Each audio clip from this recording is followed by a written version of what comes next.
Hey everybody, welcome to the Bret Lueder Show, episode number 5. Thanks for joining us. Today I'm on location in Pomona, California with one Douglas Murray, computer technician, computer whiz for Computers for Less. If you guys need any computer services here in Pomona or Southern California, the greater area, 909-395-5353. Douglas Murray is a very special guest today. His own customers call him a tech whiz. I've had several conversations myself. This guy's knowledge of technology is incredible. I mean, maybe that doesn't sound like much for someone like me who doesn't really know a lot about computers, but I'm impressed, and I thought we should do an interview with him. Douglas has had some really interesting experiences in his life. As a young boy, he had a cousin, Dr.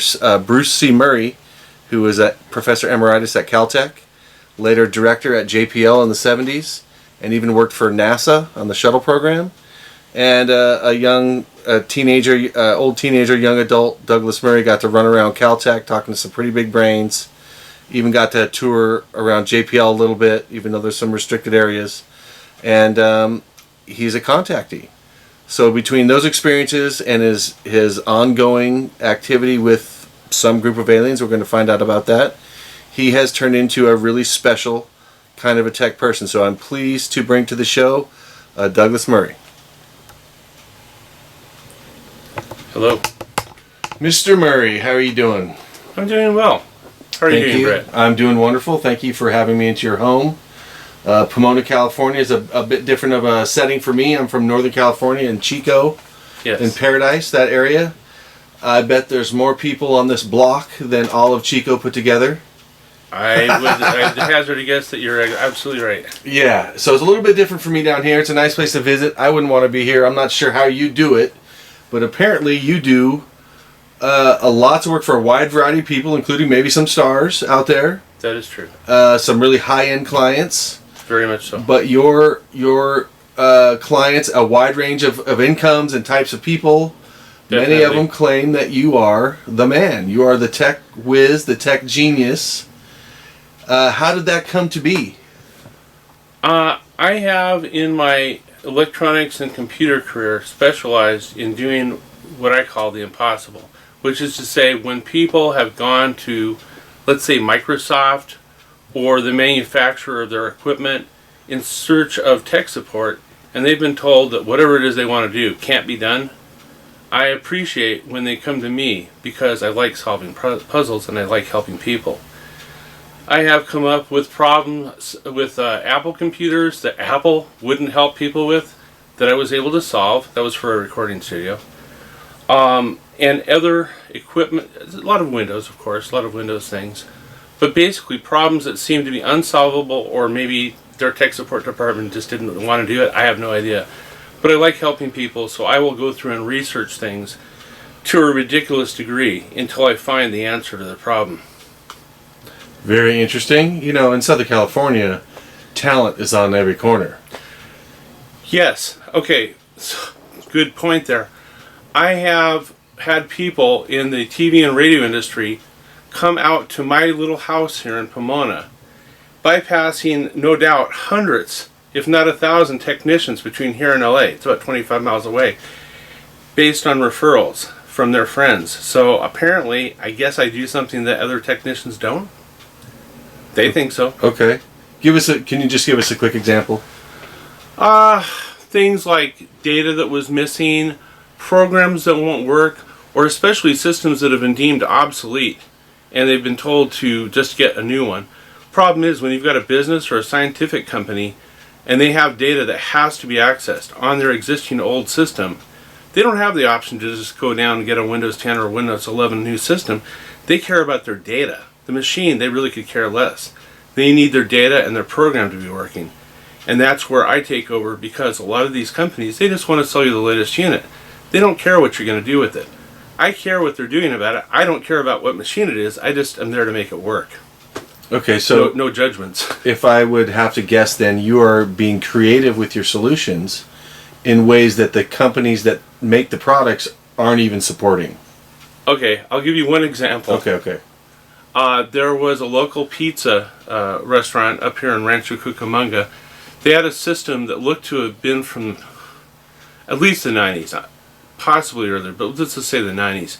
It was this little 9X terminal that I think they used at stock exchanges, but for some reason they used it to run their entire pizza ordering system. It was written in an ancient machine language, not supported by anyone.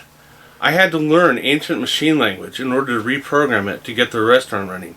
No sane person, I'm kidding, would do such a thing, but I really care about my customers, so I took a week and learned a dead operating system. Would that be DOS? No, this is lower than DOS. This is like actual machine code. Okay. Yeah.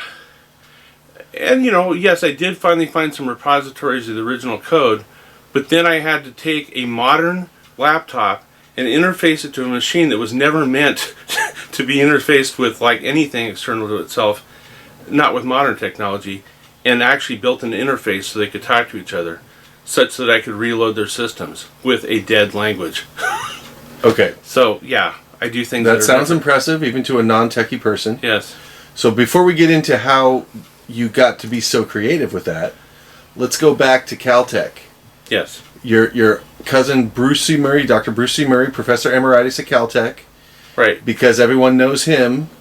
They know little Dougie's coming to hang out. Sure. And they just kind of let you run around and... Yes. Tell us a little bit about that. Who'd you talk to? What'd you see? Well, I had the run of the place, as you say, because of my cousin. I mostly hung out in the theoretical physics department, as that was the subject that I, on my own, wanted to study. I was able to audit classes, in other words, just go in and sit down and listen, and not as a registered student, but just because I was the cousin of the guy that was the head of planetary geology. I got to actually talk to some theoretical physicists that told me some stuff that was not generally known to the public. And I don't think they were joking with me. They had a straight face when they said it. I asked one of them, well, when do you think that nuclear fusion is going to be perfected? And the guy told me, he says, well, that was done years ago. And he didn't appear to be kidding at all. So I think what's being released to the public is not accurate. But that's just... Well, so when was this? This was around 1978. Okay, and so fusion was perfected years before that. Right. So if you can imagine, like I say, he actually offered to like show me like how it worked, but I was just a student of theoretical physics. This was some high level stuff. I took his word for it. It's like, fine, if you say so, I believe you. I mean, hey, he's the guy that's there as a postgraduate. I'm just running around the place, like, gathering information. Yeah, your eyes are just wide open and your ears are wide open. Exactly. Okay, those kind of early experiences, though, I think were pivotal for you, right? I mean, they just yes. blew your mind open, inspired you to just keep studying. Definitely. And so you would eventually go over to JPL because your cousin shifted over there and was director in the late 70s, something like that? Yes, I went over there to visit him, and was given a tour of the place. But one thing that surprised me even at the time was a lot of the facility has classified projects going on. And as far as I knew, they were simply just sending satellites to other planets and things that everybody knows about, so I don't see why that would be a secret. However, I had to actually be escorted around JPL and was told not to go into various rooms that were secure. And that doesn't make sense. So, still an open question what they were actually doing there. But, even as a teenager, I was like, this doesn't seem right. And I'll leave it at that. I didn't know what they were doing. So, it's very interesting early experiences for a young man, considering where you are now, too. JPL is known in the cult circles as the Jack Parsons Laboratory, because Jack Parsons was running occult experiments where science and magic, the lines between the two got blurred. They were doing rocket fuel on one end, but also performing supposedly this ritual called the Babylon working. And any hint of that when you were a young man running around there? Or did you learn about that after the fact? That was definitely after the fact. Okay. And however, as you say, after the fact, I've definitely heard of these things, yes. Okay. Did that inspire you at all? Did that kind of make you look back on your life and go, wow, I was like right around there when those guys were... Well, it wouldn't have like shocked me even in the moment, because although my grandfather, who was a Swedenborgian minister, which is basically a type of Christian, was a Christian. I don't really understand how they got into it, but he was very old when he died before I was born. He died in 1947. He was born in 1865. He had 2 families. So basically, by the time I was around, I heard stories of the family that they did seances and all sorts of stuff, like before I was born. I guess that was a big deal at one point in American history. Seances and Sure. channeling and whatever, those things. Mediumship, yeah. So given what I was told as a member of the family, if they had said what you're talking about, Jack Parsons and all, I wouldn't have been terribly shocked. You think maybe your cousin Bruce, Dr. Bruce Murray, knew him or knew of what was going on? I think he kind of led a double life, and there's a reason why I say that. Because when I spoke to him, he seemed to be all about science. Just science, science, science. But if he was in charge of an institution that was also using alternate technologies, let us say, he may have known much more than he let on. And so he should have. He's not supposed to tell people. Not even me. So that makes sense. Yeah, so Jack Parsons is a really interesting story. Just as a little sidebar, worked with L. Ron Hubbard to supposedly do this Babylon working where they were going to use sex magic to bring in this goddess that was supposedly going to transform Earth. Yes. As a continuation of Aleister Crowley work. Crowley supposedly did some of his famous Amalantra working at Montauk Yes. in New York, which would later become the famous, the Montauk Air Base, but then the Montauk Project. Oh, yes. Philadelphia experiment comes out of there. Mind control projects. The Philadelphia experiment where they supposedly cloaked a ship and then inadvertently supposedly discovered time travel. Right. So JPL is really connected into all that. So that seems to me that you would maybe have an interest in the Montauk Project as well. Oh, definitely. Okay. I had not only heard of the Montauk Project, my first foray into that was the Philadelphia Project. The movie they had out. Sure. And I also read a book about it, and I was very interested in it. And then when I found out about the Montauk Project, the pieces kind of fell into place. I was like, oh, so this supposedly fictional movie is based on nothing but facts. And that did somewhat blow my mind. Yes. Yeah, I mean, I saw that when I was a young man as well. And, the ships, or the planes going to battle. Sure. And enter a vortex instead of going to the battle. Right. And then wind up back in World War II. Yes. I mean, what a concept. Yes. The reality of it, now you and I just watched a video recently about the Montauk Project. Oh, yes. The way Preston Nichols described, and he's one of the Montauk survivors or whistleblowers. Sure. Victims, some would say. The way he described it was when they tried to cloak the ship in the harbor on the East Coast there, that physical structure was lost and people began floating through the bulkheads of the ship or floating in space. Mm-hmm. And when they come back into time, was it 40 years later? Right. From 1943 to 1983. Correct. People are trapped. Wherever they are, they're trapped. Yes. How did that make you feel when you heard about that? I was kind of terrified when I read those books. Well, I came at it from a slightly different viewpoint because I had studied quantum physics as it regards gravitational fields, specifically supergravitational fields. So when I heard that, I realized that what it was is their technology, though it was valid, had insufficient controls. In order to generate essentially a warp field, okay, for those Trekkies of you, you could call it a warp field. Not really, but close enough. You would have to have coils all up and down that ship that are being run by computers, which they didn't have at that time. And those computers would be having to balance that field in real time to not have people, let's say, rematerialize inside of bulkheads. So they did the best they could at the time. But it made sense what went wrong to me because I'm all about electronics, computers, physics, gravity fields, all of that. This is things I've studied since I was a teenager and also been involved in. Not the gravity fields, but the electronics. So yeah, it kind of made sense to me. It didn't scare me at all. I was just thinking, well, what are you going to do with technology that old? They didn't have computers, of course. Something's going to go horribly wrong. Like, it sounded like totally reasonable. Well, and apparently were immersed in that for years before you even heard about that. So it was like those seeds were planted early on. Definitely. That wouldn't shock you like someone like me, who just was a kind of a kid playing soccer my whole life, right? That was what I was good at. Sure. You were studying this stuff, so it didn't really shock you. So another interesting thing I think about your life is this whole idea of UFOs and aliens. Controversial subject. We have Congress having hearings, although I think they call it soft disclosure. I think a big dog and pony show. There was a recent New York Times article by Leslie Kean and one other author, yes, which used UAPs, which is unidentified aerial phenomena. Sure. But then they turn around and use UAV, unidentified aerial vehicle. And it's like, I don't know why they're trying to confuse that.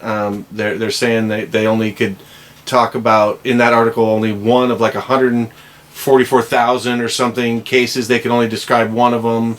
Sure. They didn't know that it was advanced technology. They couldn't say for sure. Sure. And all these things. I'm just laughing at them and thinking, this is just a total dog and pony show. It was appeasement. But you, just like with the tech stuff, you had those early seeds about UFOs and aliens, so that by the time you actually maybe see a ship or something, 3 of them, you're not fazed by this. Can you tell us a little bit about the history of your contact? Well, okay, it goes back actually in my family, which is to say, like my dad, uncle, aunt, their fathers and mothers. We had a family house in Pasadena, over by the Arroyo Seco, so they call it San Rafael area.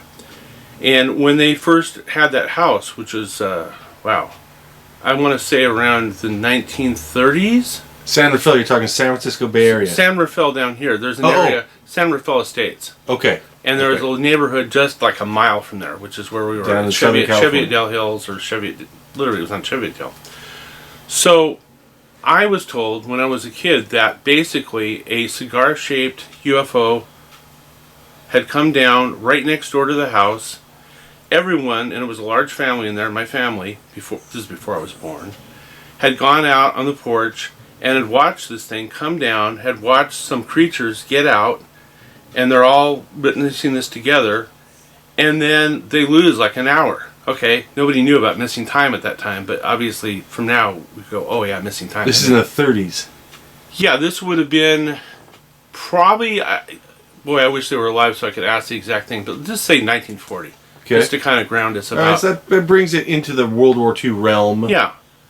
Okay. So basically, they had the missing time. The next thing you remembered, these creatures were getting back in their craft and lifting off, and there was some kind of a smoky thing coming off the end of the ship.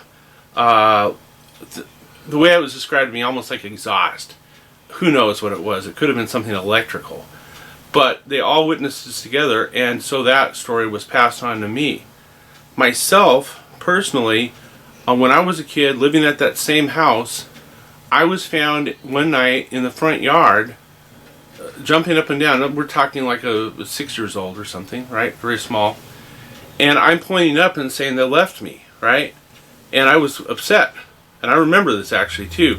I was upset because I didn't want to come back. And I couldn't remember having been in the ship, but I remembered that I had been taken up. In other words, I had been brought back. That part I remembered. And so my uncle came out and kind of calmed me down and brought me back in the house. That was one. Then later on in life, I had experiences with myself and the mother of my children in Glendale over on Chevy Chase near Colorado. We had an apartment there where we had multiple times where we had missing time, and when we came to, we had in our genital area and our stomach cuts, and we're like looking at each other, witnessing each other, having come back from something. I think it was suppressed in our memory, but nonetheless we remembered that we had an hour or two missing, and in real time, where the blood stayed, but the cut sealed up as we're looking at each other. So we were like witnessing. You're kind of like, well, if you saw this yourself, you're like, well, maybe I just imagined that. But no, we're looking at each other. So there was some kind of technology at play that is far beyond anything we have. And the open question would be like, well, what did they do with us when they had us? I don't know. Apparently they, what do they call it, wiped you, you know? But that happened more than once. Do you know who it was? What species? Was it military? Was it a gray alien? Was it reptilians? Any idea? I do not know. Well, I'll put it this way. I don't recall. I may know. But I have declined a couple of times to have regression on that. I almost feel like I may have had some post-hypnotic suggestion by them to like not inquire, like as far as regression. And since I feel kind of happy about the whole situation, I'm not scared of them. It's possible something terrifying happened that I don't recall, and I'm kind of okay with not recalling it. In case it was something kind of traumatic. Well, I would definitely say that if that did happen, you're taking it well. I don't have any ill will to them, and I mean, I'm aware that even to the present day, they could, on any given night, just take me.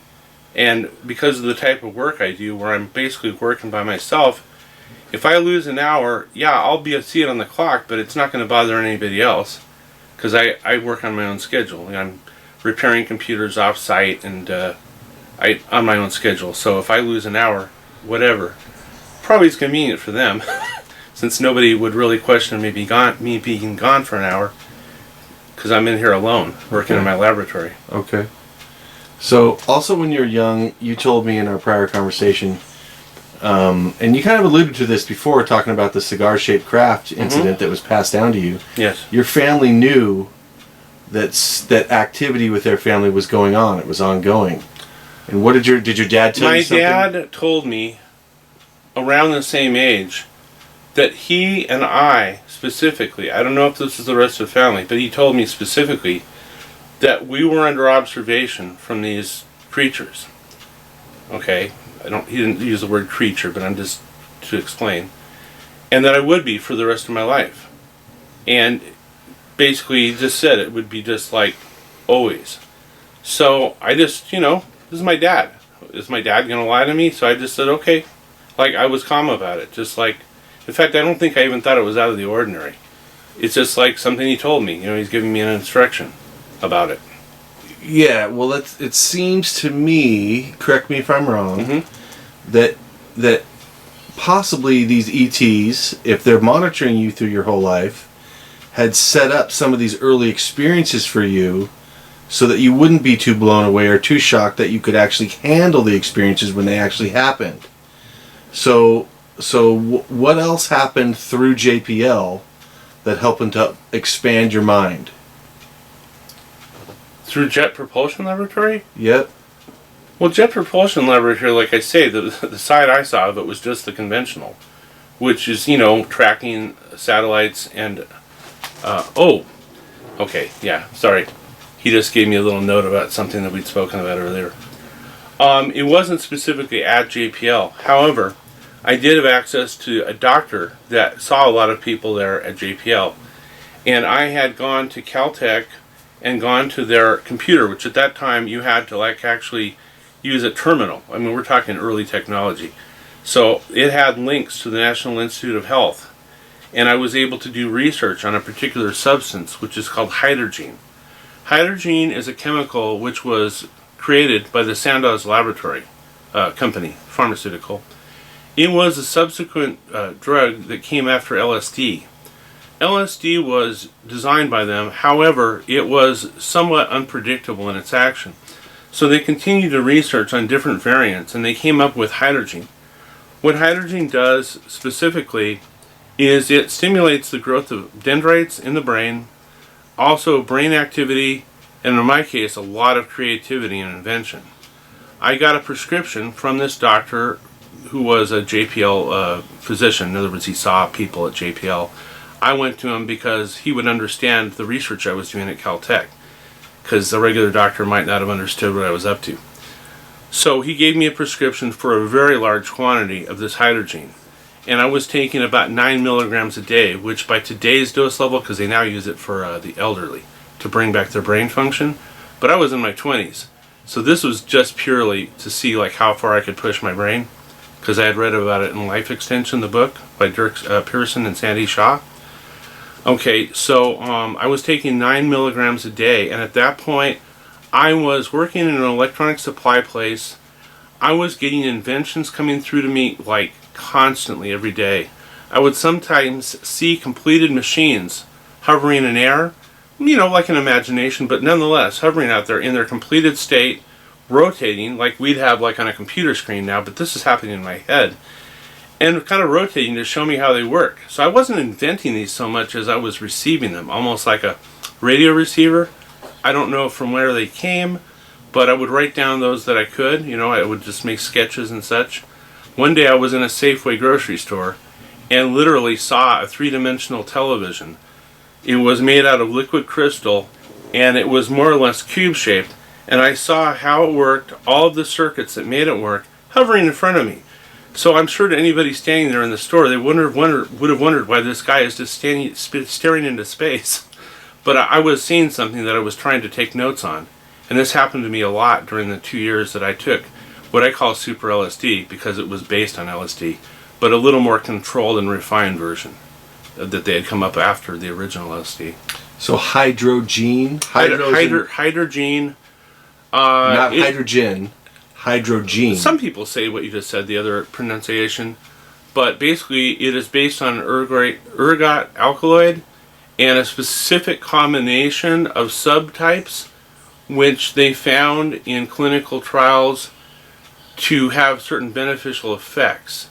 I, of course, was using it for, I think you can now call it an intelligence booster. There's another name. It doesn't come to me. Memory enhancer? Yeah, well, no, thinking enhancer. Okay. Students use them now. Nootropic, there we go. It was a nootropic. People currently would understand what I'm saying. They could look it up. A nootropic is a substance that students use, like Adderall, to boost their thinking. The difference with hydrogen is it actually changes the structure of the brain. It multiplies the dendrite connections. So theoretically, if this was a computer, and I work with computers, it would be like upping the capacity of the computer. And possibly the speed, too. Very interesting. Yeah.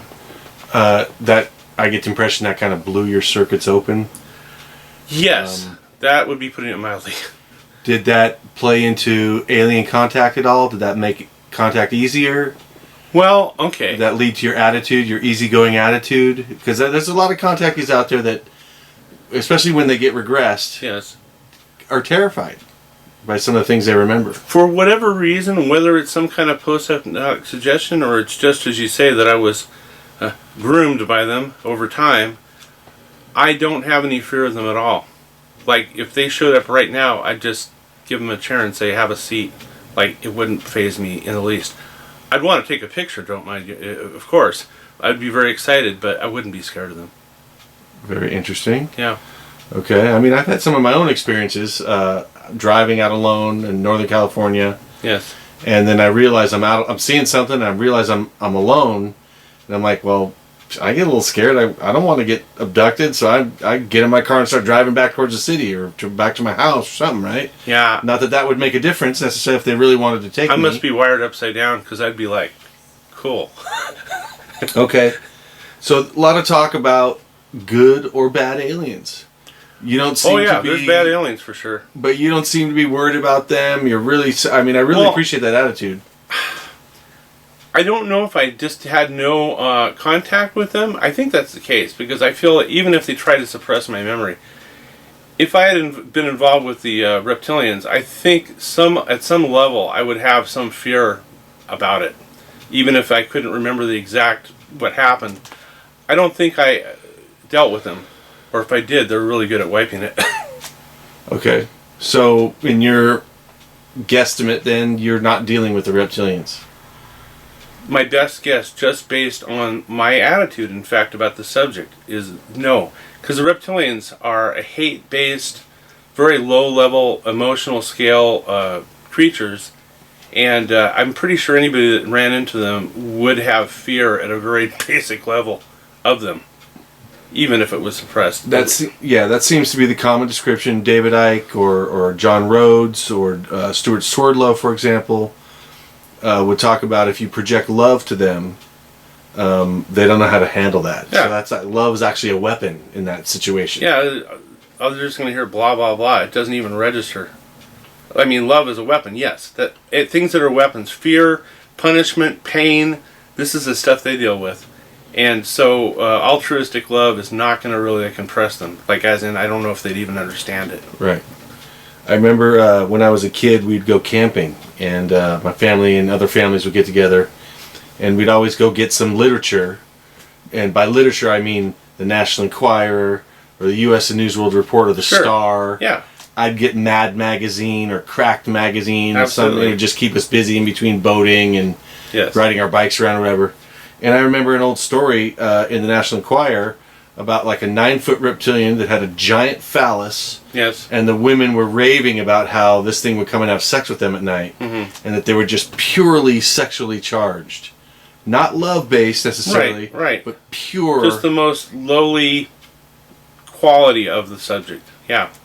And just ironically, when I grew up and started studying UFOs more, I'd found out that the author of that article was Timothy Green Beckley, who's a famous UFO researcher and was writing under a pseudonym back then. So I see. He was finding work at the National Enquirer because they were the only ones that would print that kind of stuff and pay any kind of money. Like the joke in Men in Black where they go and get, like, as you say, kind of a rag sheet, and he says, this is where the real news is. you know? Yeah. Or like when the guy goes to the post office. Right. And I don't know if it's the later ones or the first one. May have bumped it. You look good. Okay. You still look as a good-looking gentleman right there. Tripod. That's okay. No, that's fine. Shame on you. Anyway, Men in Black, great movie. And we would talk about, they go to the post office. Everywhere there's aliens at the post office, Of course, right. That would explain a lot, at least in my area. Yes, it's a good joke. No offense to my Chico post office there. Yes. Okay, so that your history really kind of reminds me of Preston Nichols. If you listen to a Preston Nichols interview, again, the whistleblower, survivor, some say victim of the Montauk Project. Sure. He's since passed away. Your stories kind of remind me of that, okay? And so one of the stories that has always stuck with me about Preston Nichols is that he claims that he's been to the future. Sure. A future version of him came and gave him a disc. Right. And he was to listen to this disc, the music on the disc. Supposedly it was related to the music that's actually in the movie Stargate, starring Kurt Russell. Okay. But that listening to that music would send him into the future. Right. Where he was able to see what was going on.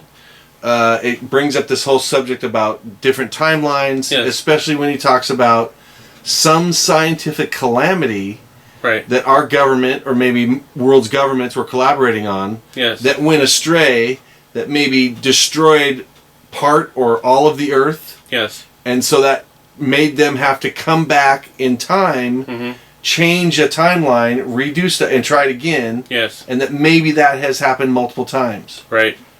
Give me your thoughts on that. It seems likely.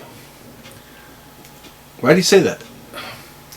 Because the high energy physics projects where they collide particles together had one possible negative outcome, and it may have happened, but we wouldn't really know specifically, which is if you can cause even the smallest tear in space and time, it's possible you could set off a chain reaction which would cause two timelines, because even physicists will tell you there are different timelines, or probability universes.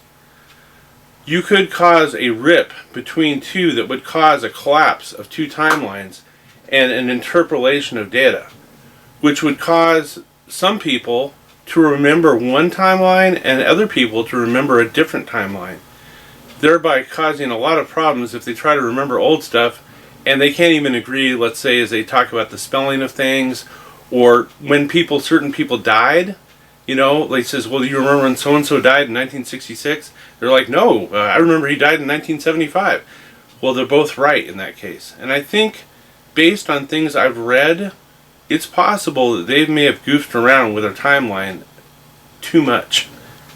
I'll say that. So you're talking about the Mandela effect, or Correct. At least one explanation for the Mandela effect. Yes. As a kid, I grew up watching the Bernstein Bears. Right. And then people came along and said, no, it's the Berenstein Bears. Exactly, and I think they're both right. That really bakes my noodle, but I guess making us both right at least makes me feel better that I'm not just an idiot. Yeah, no, I mean, when large groups of people have this phenomenon, it's not going to just be like an oops. There's actually some truth to it. I mean, you know, yeah, a couple of people could misremember, but when a lot of people are misremembering, something bad has happened. Okay. All right, let's last question. Again, I really appreciate your time. Thanks for letting me into your home, in your home office here. Yes. Several different researchers have talked about the relationship between science and magic, or the crossover between science and magic. Mm-hmm. Any thoughts on that? Well, I of course deal with very concrete things like computers and electronics, and they have rules. You can figure out why something works, why it doesn't work, but it's based on rules. If you had a technology that was, let's say, far more advanced than ours, well, like our cell phones would look like to a caveman, for instance, it would appear like science to us. It is science. It would appear as magic to us. Because we couldn't explain it, we wouldn't understand the principles it was based upon. And also, yeah, I do believe, by the way, sorry, I'm kind of taking a right turn, the idea of craft being able to like leave our 3D universe and go into an additional dimension might seem completely preposterous, but if it's based on a technology that probably took a lot of time to develop, and they understand, it's not. It's just like our cell phones, only way more advanced. Okay. That's more like the Arthur C. Clarke kind of a version where Yes. Magic to a primitive society is like high technology to an advanced society. Exactly. It's all explainable. It has rules. So, but back to JPL, Yes. which affectionately some employees called it Jack Parsons Laboratory instead of Jet Yes, I Propulsion heard that. Laboratory. Yes. Supposedly, according to the book Sex and Rockets, Jack Parsons was working with L. Ron Hubbard, Mm-hmm. the creator of Dianetics. Mm-hmm. L. Ron Hubbard himself was supposedly a contactee. Mm-hmm. Were ritually creating rocket fuel. Mm-hmm. So, if that's the case, is there a separation between science and magic? Is science really just a version of magic? Did magic come first, or did science come first? Well, you got to look back to its roots, alchemy. Alchemy was an attempt to do magical things using techniques. So they, at that point in history, they didn't even differentiate. They'd consider it the same subject. Science and magic was the same subject. Now we try to be very antiseptic about it and say, well, science is science and magic is magic. Yeah, actually it's still alchemy. They just don't want to call it that because it wouldn't sound good. So alchemy was first. Yeah, alchemy was first, and that was both. Well, so I was just going to say, you anticipated my question. So, but alchemy could be seen as science. Absolutely. Yes. Okay, so maybe all three terms are interchangeable? Absolutely. Just like you can convert matter to energy, you can take energy theoretically and compress it to matter. It's not like two different things, it's two different phases of the same thing. So both are true. Okay. Yeah. Very interesting. Okay, any final thoughts? Anything coming up for you? We want to plug your business again in case you're in the Southern California area? Well, yes, okay. Obviously, if you have a Windows computer of any sort and you're within driving distance of Pomona, I'd be happy to help you with your computer. That's what I do every day of my life. I love doing it. As far as this whole UFO disclosure thing, I don't know if they're building up to giving us the real data, because the last hearings that I watched looked like they were just giving us not much at all. I mean, kind of appeasing people that wanted to have a hearing, but I'm pretty sure they know a lot more than what they were saying. That's just my hunch, and my hunches are usually pretty good. Okay. Douglas Murray, thank you very much for your time. You're welcome. Again, thank you for letting me into your home and sharing some intimate details about your past. I look forward to hearing more about you and your experiences in the future. Thank you. All right, have a great night. Okay, everyone. Thanks again for paying attention to the Bret Lueder show. That was episode number 5. We got some exciting things coming up in the future. Stay tuned. And I think we're going to be doing some more episodes here on location. So until then, you guys have a great night. And check out my Facebook page, Bret.Lueder. Also, I'm on BitChute. And soon to be Rumble, eTalk TV, and maybe a couple other platforms. So thank you all for your support. And we'll see you soon.